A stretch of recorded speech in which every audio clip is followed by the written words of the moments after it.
নমস্কার। আমরা শেয়ার মার্কেটের ফান্ডামেন্টাল অ্যানালিসিস বুঝছিলাম এবং শেয়ারের বেসিক জিনিসগুলো আমরা ডিসকাস করছিলাম। আগের ভিডিওতে আমরা একটা ফিকটিশাস কোম্পানি, একটা কাল্পনিক কোম্পানি এক্সাম্পল হিসেবে নিয়েছিলাম। কোম্পানি এ, একটা যার একটাই অ্যাপারেল শপ আছে, একটাই কাপড়ের দোকান আছে। সেই কোম্পানির প্রোমোটার ডিসাইড করেছিল যে সে কোম্পানিটাকে 100টা ভাগে ভাগ করে লিস্ট করবে। 100টা শেয়ার তার স্টক এক্সচেঞ্জে লিস্ট হয়েছিল এবং প্রত্যেকটা শেয়ার 1 টাকা করে ট্রেড হচ্ছিল। পার শেয়ারের ভ্যালু ছিল 1 টাকা। তাহলে এই আউটস্ট্যান্ডিং শেয়ার 100 × 1, এর 100 টাকা কোম্পানির মার্কেট ক্যাপ বেরিয়েছিল 100 টাকা। আমরা ডিসকাস করেছিলাম যে মার্কেট ক্যাপ কোম্পানির বিজনেস মডেল সম্বন্ধে কিছুই বলে না, কোম্পানির নেটওয়ার্থ সম্বন্ধেও কিছু বলে না। কোম্পানির যে অ্যাকচুয়াল ভ্যালু, তার সঙ্গে মার্কেট ক্যাপের কোনো সম্পর্ক নেই। আমরা কি বলেছিলাম যে কোম্পানির অ্যাকচুয়াল ভ্যালু আর নেটওয়ার্থ হচ্ছে কোম্পানির ইকুইটি। কিভাবে আমরা বের করেছিলাম কোম্পানির ইকুইটি? কোম্পানির অ্যাসেটের মধ্যে কোম্পানির ব্যাংক রিজার্ভ থাকতে পারে, কোম্পানির ল্যান্ড, বিল্ডিং, ফ্যাক্টরি, কোম্পানির ইনভেন্টরি অর্থাৎ গুদামে কত মাল আছে, সেটা কোম্পানি কারো কাছ থেকে কত পায়, এই সব মিলে কোম্পানির অ্যাসেট যদি 60 টাকা হয় এবং কোম্পানির যদি লায়াবিলিটি অর্থাৎ কোম্পানির কত লোন আছে, ব্যাংক লোন, কোম্পানি কত ডেট নিয়েছে, কোম্পানি যদি বন্ড ইস্যু করে সেই ডেট, এবং কোম্পানি যদি কাউকে কোনো টাকা দিতে হয় পেয়েবল, এই সব মিলিয়ে কোম্পানির লায়াবিলিটি যদি 20 টাকা হয়, তাহলে 60 - 20 অর্থাৎ asset minus liability equal to কোম্পানির নেটওয়ার্থ অর্থাৎ ইকুইটি আমরা বের করেছিলাম। তাহলে 60 - 20, 40 টাকা কোম্পানির ইকুইটি বেরিয়েছিল। আমাদের এই কাল্পনিক কোম্পানিটার ইকুইটি বেরিয়েছিল 40 টাকা। এই ইকুইটি হচ্ছে কোম্পানির নেটওয়ার্থ অর্থাৎ কোম্পানির কত ভ্যালু, এইটাই হচ্ছে ইকুইটি। এই 40 টাকাকে যদি আমরা অর্থাৎ ইকুইটিকে যদি আমরা নাম্বার অফ আউটস্ট্যান্ডিং শেয়ার, কত শেয়ার মার্কেটে ইস্যুড আছে, সেটা যদি ভাগ করি, তাহলে আমরা বেরিয়েছিল পার শেয়ার বুক ভ্যালু 0.4 রুপিস। এই বুক ভ্যালুটাকে যদি আমি প্রাইসকে যদি এই বুক ভ্যালুর দিকে ভাগ করি, তাহলে 1/0.4 ইকুয়াল টু 2.5, মানে অর্থাৎ price divided by book value, price to book ratio বেরিয়েছিল 2.5। এই 2.5 প্রাইস টু বুক রেশিও আমরা আগের ভিডিওতেও বলেছিলাম, এটা ভ্যারিয়েবল, এটা চেঞ্জ হয়। প্রাইস যেহেতু ফিক্সড নয়, প্রাইস টু বুকও চেঞ্জ হয়। Price to book is a valuation parameter. এটা কিন্তু কোম্পানির বিজনেস মডেল সম্বন্ধে কিছু বলে না, এটা একটা ভ্যালুয়েশন প্যারামিটার। যেহেতু প্রাইস চেঞ্জ হয় এবং তার সাথে প্রাইস টু বুকও চেঞ্জ হয়, এটা থেকে আমরা বুঝতে পারি যে কোম্পানি কতটা ভ্যালুয়েশন আছে, কোম্পানি কতটা দামি, কোম্পানির শেয়ারটা। খুব দামি শেয়ার কিনলে পরে তো আমাদের প্রফিট বেশি হবে না। আমরা যদি বেশি দামে কিনে বেশি দামে বিক্রি করি বা বেশি দামে কিনে কম দামে বিক্রি করি, আমাদের তো প্রফিট হবে না। আমাদেরকে কম দামে কিনে বেশি দামে বিক্রি করতে হবে। তো সেরকম হচ্ছে প্রাইস টু বুক, কমে কিনে বেশিতে বিক্রি করাই আমাদের লক্ষ্য হবে। তো এইটাও একটা কোম্পানির ভ্যালুয়েশন প্যারামিটার, প্রাইস টু বুক, এটা একটা ইম্পর্টেন্ট প্যারামিটার ছিল। এইবার আমরা পরের কতগুলো টার্মিনোলজি আজকে শিখবো এবং খুব ইম্পর্টেন্ট টার্মিনোলজি আজকে আমরা শিখবো। যে কোনো বিজনেস বা যে কোনো কোম্পানির মেন জিনিসটাই হচ্ছে প্রফিট। সে লাভ করার জন্যই সেই বিজনেস চালায়। আজকে সেই ব্যাপারটা বুঝবো যে প্রফিট কি, প্রফিট অ্যাকচুয়ালি কি, কোম্পানির কোনটাকে কি প্রফিট বলে এবং কিভাবে আমরা শেয়ার প্রাইসের সঙ্গে প্রফিটটাকে কম্পেয়ার করতে পারবো। তো ধরলাম আমাদের ফিকটিশাস কোম্পানি এ, কাপড়ের দোকান, সে বছরে টোটাল সেলস করে 100 টাকার। সারা বছরে যা কাপড় বিক্রি করে, টোটাল সেলস মানে কোম্পানি কাপড় বিক্রি করে 100 টাকার। টোটাল সেলস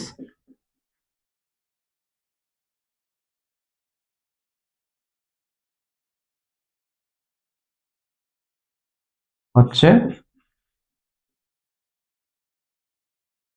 100 টাকা। তাহলে এই টোটাল সেলস এইটা থেকে আমাকে প্রফিট বের করতে হবে। এটা তো কোম্পানি বিক্রি করে দিচ্ছে, কিন্তু কোম্পানির কাছে কত টাকা অবশিষ্ট থাকছে, কত নেট প্রফিট পাচ্ছে, এইটা থেকে টোটাল সেলস থেকে আমাদেরকে বের করতে হবে। টোটাল সেলস আমরা ধরে নিলাম 100 টাকা। এই টোটাল সেলস থেকে সবার প্রথমে আমরা বাদ দেব কোম্পানির প্রোডাকশন কস্ট। প্রোডাকশন কস্ট হচ্ছে কোম্পানি কতটা খরচা করছে মেটেরিয়াল, লেবার আর ম্যানুফ্যাকচারিং এর জন্য। আমাদের একটা কাপড়ের দোকান আছে, সুতরাং কাপড়ের দোকান আমি ধরলাম, কাপড়ের দোকানে একটা ফ্যাক্টরিও আছে, ফ্যাক্টরিতে ম্যানুফ্যাকচার হচ্ছে, কাপড় ম্যানুফ্যাকচার হচ্ছে, সেই কাপড় আসছে কাপড়ের দোকানে। ফ্যাক্টরিতে ম্যানুফ্যাকচার করছে কে? মেশিনারিজ এবং লেবার।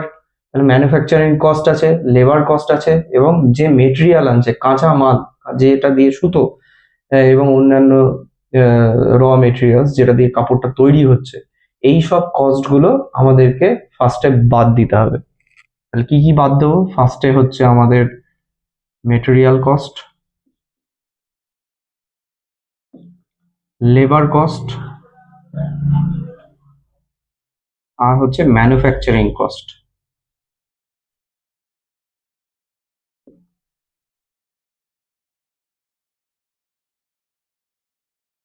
ম্যানুফ্যাকচারিং কস্ট মানে মেশিনারিজ ডেইলি অপারেশনের জন্য যে যে কস্ট আছে সেই কস্ট, এই সব মিলিয়ে বলে এইটাকে বলছে প্রোডাকশন কস্ট।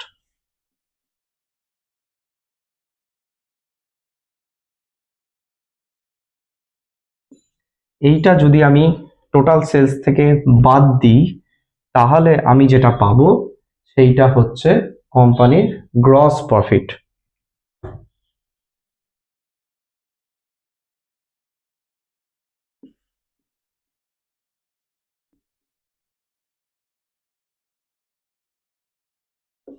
আমি ধরলাম কোম্পানির এই যে মেটেরিয়াল, লেবার এবং ম্যানুফ্যাকচারিং কস্ট, এই বাবদ খরচা 10 টাকা।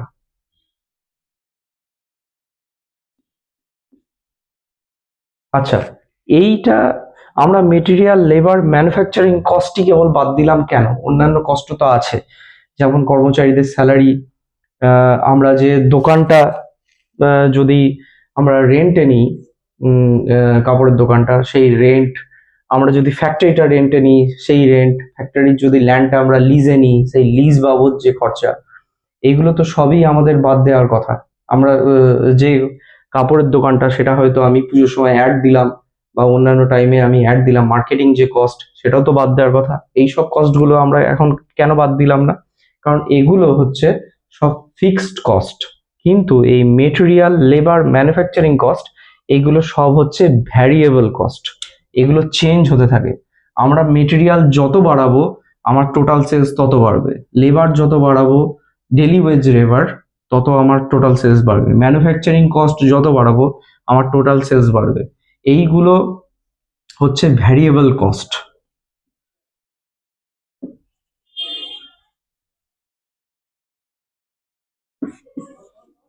সুতরাং এই ভ্যারিয়েবল কস্ট যদি আমি টোটাল সেলস থেকে বাদ দিই, মেটেরিয়াল, লেবার, ম্যানুফ্যাকচারিং কস্ট, এই ভ্যারিয়েবল কস্টগুলো যদি টোটাল সেলস থেকে বাদ দিই, তাহলে আমি যেটা পাবো কোম্পানির গ্রস প্রফিট। গ্রস প্রফিট, তাহলে এই গ্রস প্রফিট আমার তাহলে কত হলো? 100 মাইনাস 10, এই total material, labour, manufacturing cost, এই ভেরিয়েবল কস্টগুলো বাবদ টোটাল খরচা আমার ₹10 হয়েছে। তাহলে আমার 100 থেকে আমি যদি 10 টাকা বাদ দিই, গ্রস প্রফিট হবে আমার 90 টাকা।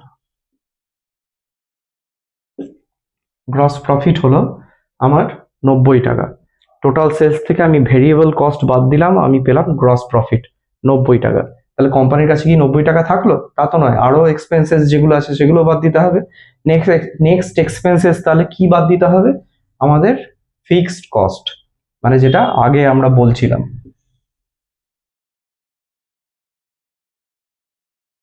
ফিক্সড কস্ট আমার কি কি আছে? এক হচ্ছে যে কোম্পানি, যে শপ আছে বা ফ্যাক্টরি আছে তার যে রেন্ট, যদি রেন্টে নেওয়া থাকে সেই রেন্ট, অর লিজ, যদি ল্যান্ডটা আমরা লিজে নিই সেই লিজ বাবদ যদি কোনো ভেরিয়েবল, যদি কোনো এক্সপেন্সেস থাকে সেইটা, কর্মচারীদের salary, salaries of the employee,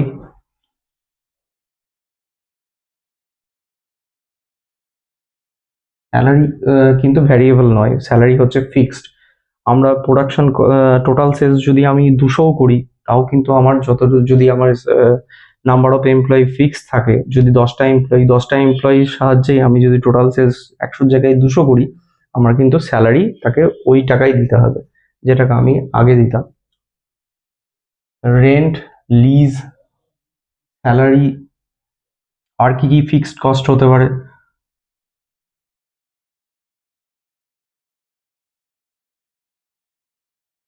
আচ্ছা, এই ফিক্সড কস্টকে বলা হয় অপারেটিং এক্সপেন্ডিচার। এটাকে যেরকম আমরা বলি প্রোডাকশন কস্ট, ফিক্সড কস্টকে আমরা বলবো operating expenditure or operating expenses.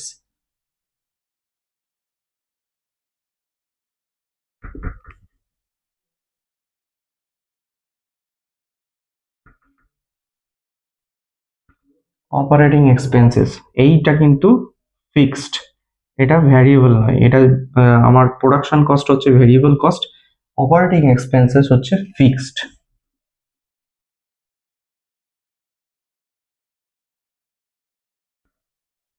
তাহলে আর কি কি হতে পারে? আমাদের রেন্ট, লিজ হলো, স্যালারি হলো, মার্কেটিং কস্ট আমরা যেটা বলছিলাম,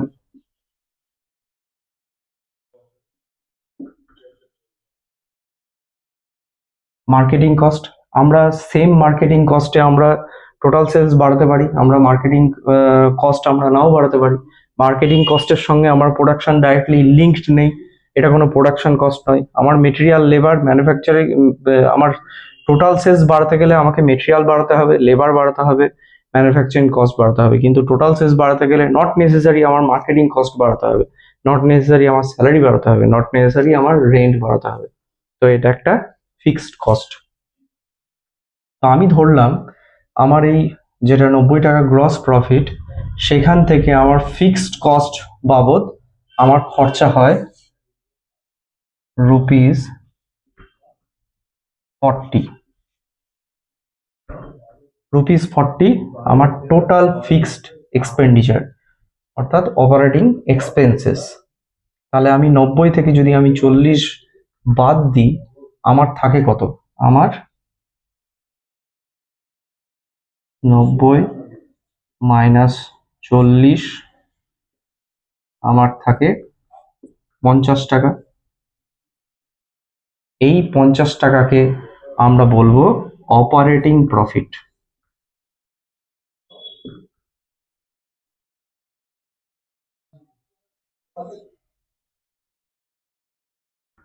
অপারেটিং প্রফিট আমরা অপারেটিং এক্সপেন্সেস বাদ দিয়ে, গ্রস প্রফিট থেকে অপারেটিং এক্সপেন্সেস বাদ দিয়ে যেটা পাচ্ছি সেটা হচ্ছে অপারেটিং প্রফিট। তাহলে অপারেটিং প্রফিট আমার বেরোলো 50 টাকা।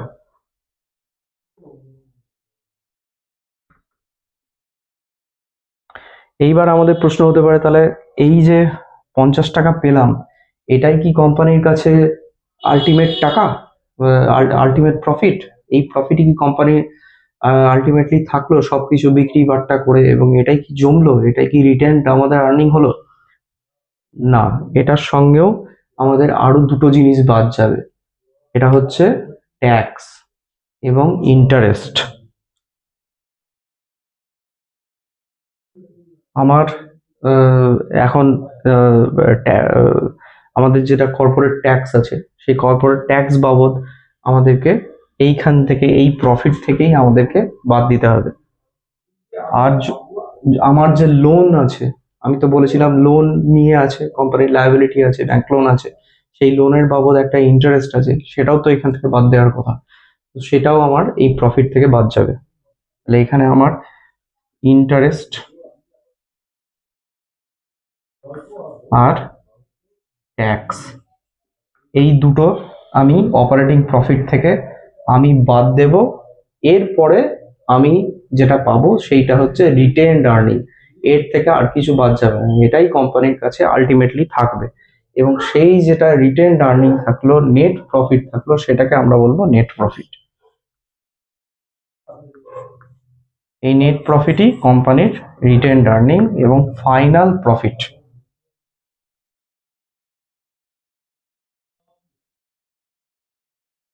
এবার আমাকে যেটা মেন এখানে একটা প্যারামিটার, যেটার সঙ্গে আমি আমার শেয়ার প্রাইসের কম্প্যারিজন করতে পারবো, অবশ্যই নেট প্রফিট নিয়ে। এটা হচ্ছে net profit margin. Net profit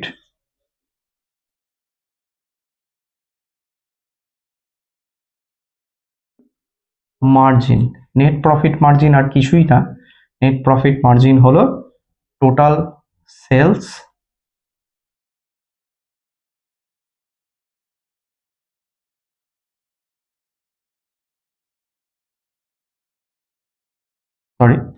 net profit divided by total sales into 100%।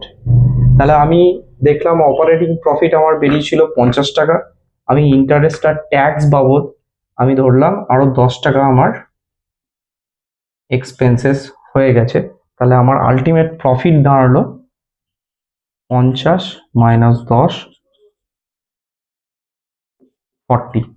40 is my net profit. তাহলে আমার নেট প্রফিট মার্জিন কত হবে? নেট প্রফিট হচ্ছে 40 ডিভাইডেড বাই টোটাল সেলস হচ্ছে 100 ইন্টু 100%, মানে 40%। 40% হচ্ছে আমার নেট প্রফিট মার্জিন। এবার আমি নেট প্রফিটের সঙ্গে আমি আমার শেয়ার প্রাইস কম্পেয়ার করব। সেই কম্পেয়ার করার আগে আমাকে আরেকটা প্যারামিটার বের করতে হবে, সেটা হচ্ছে এই যে নেট প্রফিট যেটা বেরোলো 40 টাকা, এটা হচ্ছে টোটাল কোম্পানির প্রফিট। কিন্তু কোম্পানিকে আমি ভাগ করেছি 100টা ভাগে, আমি তো আর টোটাল কোম্পানি কিনিনি। তাহলে আমার কনসার্ন হচ্ছে একটা শেয়ারে নেট প্রফিট কত, মানে সেই একই জিনিস বুক ভ্যালুর concept divided by number of outstanding share. আমরা বুক ভ্যালু বার করার ক্ষেত্রে যেরকম ইকুইটিকে নাম্বার অফ শেয়ার দিয়ে ভাগ করেছিলাম, সেরকম আমরা এই নেট প্রফিটকেও নাম্বার অফ শেয়ার দিয়ে ভাগ করব। Net profit divided by number of shares হচ্ছে 40 ডিভাইডেড বাই 100 ইকুয়াল টু 0.4। এই 0.4 হচ্ছে আমার আর্নিং পার শেয়ার। আমার নেট আর্নিং পার শেয়ার হচ্ছে এই 0.4, এটা রুপিজে হবে। তাহলে আর্নিং পার শেয়ার হলো আমার নেট প্রফিট, আমার যে নেট আর্নিং তাকে আমি নাম্বার অফ আউটস্ট্যান্ডিং শেয়ার দিয়ে ভাগ করলাম, আমার পার শেয়ারে কত আর্নিং সেটা আমার বেরিয়ে গেল এই 0.4। এটা হচ্ছে আমার আর্নিং পার শেয়ার। এইবার আর একটা ভ্যালুয়েশন প্যারামিটার আমি এখানে বার করব, সেটা হচ্ছে এই আর্নিং পার শেয়ার ইপিএস। এইটা যদি আমি এই প্রাইসকে ইপিএস দিয়ে ভাগ করি,